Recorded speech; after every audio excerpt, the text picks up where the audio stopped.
Hello and welcome to Lucky by Nature. Are you new to Ark and want to be so good to the point that others will want to orbit your splendor like a satellite? If so, then this is the video for you. I will be giving you tips on how to go from a complete newbie to a master of disaster. In a good way, of course. If you really want to learn the intricacies Ark has to offer, you should really consider playing on a single player mode or on a PvE server, and learn as much as you can before diving into PvP. The environment in Ark is hard enough on its own. Taking on PvP right from the start can be a little discouraging. There is an order of operations you need to follow that will help you stay alive as long as possible. But you must come to the realization that you will die a lot in this game, especially at the beginning. There are some precautions you can take and use your surroundings to give you a better chance at survival, of course. When you first spawn, you must immediately start getting resources, beginning with berries and fiber. Berries will provide you with sustenance and a little water, but really water's not an issue because if you get thirsty, you can always run to the ocean, which is very abundant.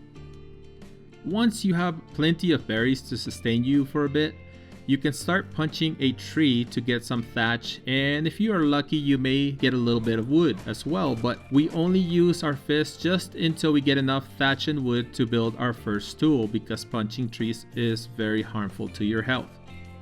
The first thing you need to craft is a pick, which will help you get more thatch, but more importantly you can get the much needed flint that is necessary to build a hatchet, spear, and arrows. Something to keep in mind is that while each tool gathers many different resources, each tool can gather certain resources better than others. For example, the pick can harvest more thatch than wood from trees, more flint than stone from boulders, and more meat than hide from animals. While the hatchet can harvest more wood than thatch from trees, more stone than flint from boulders, and more hide than meat from animals.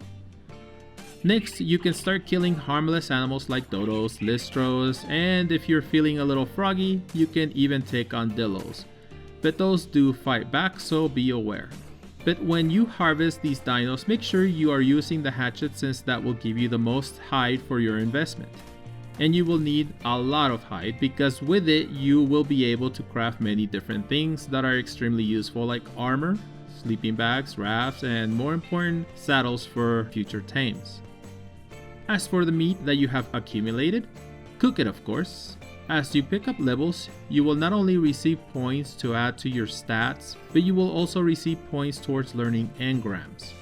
This is where you need to choose wisely because it is impossible for any one person to be able to unlock all engrams with the points you will receive, so only unlock the ones that you need as you need them.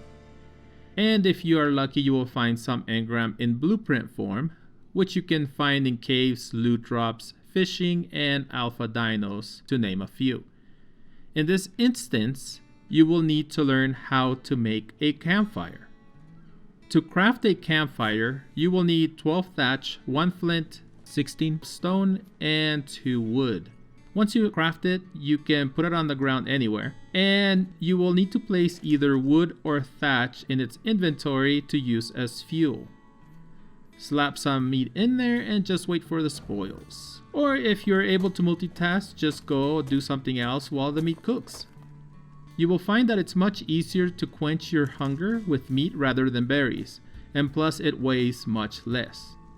Each piece of cooked meat will give you 20 hunger points, so if your health limit is 100 and you're down to 20, all you need is eat 4 pieces of cooked meat, and that will fill your entire hunger bar.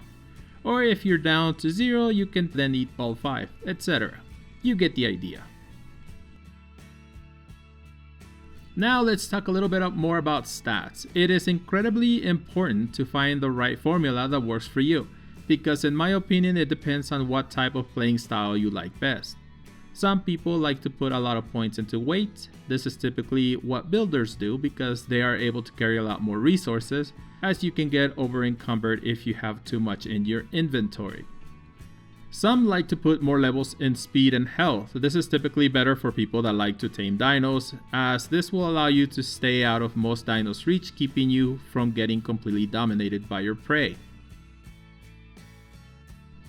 Now you are ready to start building shelter. There are different types of materials you can use to build your shelter.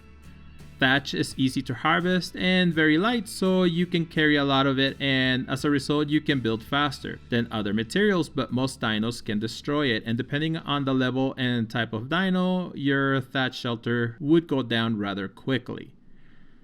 Wood is sturdier and gives you much better protection, and if you want to go beyond just a shelter and start building an actual base, wood would make a good start. Stone is even better, but it takes a lot more work to gather resources, as well as you having to be a much higher level. So I wouldn't make a stone base unless you have dino support. But to make a small shelter is not so bad, and it keeps you safe from almost all dinos. And then there is metal, but there is no sense in going over that since this is just a beginner tutorial. And plus, unless you're playing PvP, there really is no reason to build a base out of metal.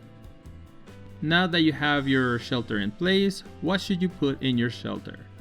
Well, the most important thing is a bed, of course, because that way you can respawn in the comfort of your own home, where you are safe and you can get access to your weapons you have stored. So you can go and retrieve your body if there is something in your inventory that you can't live without. You will also need to have a refining forge in order to make metal ingots out of raw metal. A smithy where you can craft anything that requires using metal ingots or other advanced engrams such as stone behemoth doors and certain saddles, to name a few. You will also need to have a mortar and pestle so you can grind resources into new substances such as spark powder, gunpowder, narcotics, stimulant, etc. And let's not forget the storage boxes so you can store all of your goodies. Once you have these things in your home, focus on making yourself some metal tools and a crossbow, along with plenty of regular arrows. Once you have made the arrows, throw some narcotic in your inventory along with the arrows and make yourself some tranquilizer arrows. You are now ready to go tame yourself a dino. While armor is not required, it is highly encouraged, so you can take a licking and keep on ticking, which basically translates to taking an extra hit or two, and in some cases, none. Essentially, there are 3 ways to tame a dino, but technically 2. One method is by knocking the dino out. Little dinos such as dodos or dillos are easy enough to knock out with your fist, or you can also use a club. Slow dinos such as carbonemies and trikes, you can just use a slingshot if you want, although it's going to take quite a bit of shots. But most others, using tranq arrows is much better and more efficient. The second method is by hand feeding the dino their favorite food, which is referred to as passive taming. And the third is basically stealing an egg, hatching it, and raising the baby, but that is why I don't really consider that taming per se. It's more like raising. And there you have it. Hopefully with this information you will have a better grasp on how to get started on Ark and begin your Ark journey with a more positive experience. Just be aware that you will need to have eyes on the back of your head to keep an eye on those pesky and sneaky raptors. But if you don't have eyes on the back of your head, like I don't, then I suggest turning up the volume a little bit and listen to the footsteps and get ready to run. If you find this information helpful, don't forget to like and subscribe and click on the notification bell so you won't miss my upcoming Ark tutorials where I will be going over the first 6 dinos you need to tame as a beginner to help you on your journey. Thanks for your time and see you next time.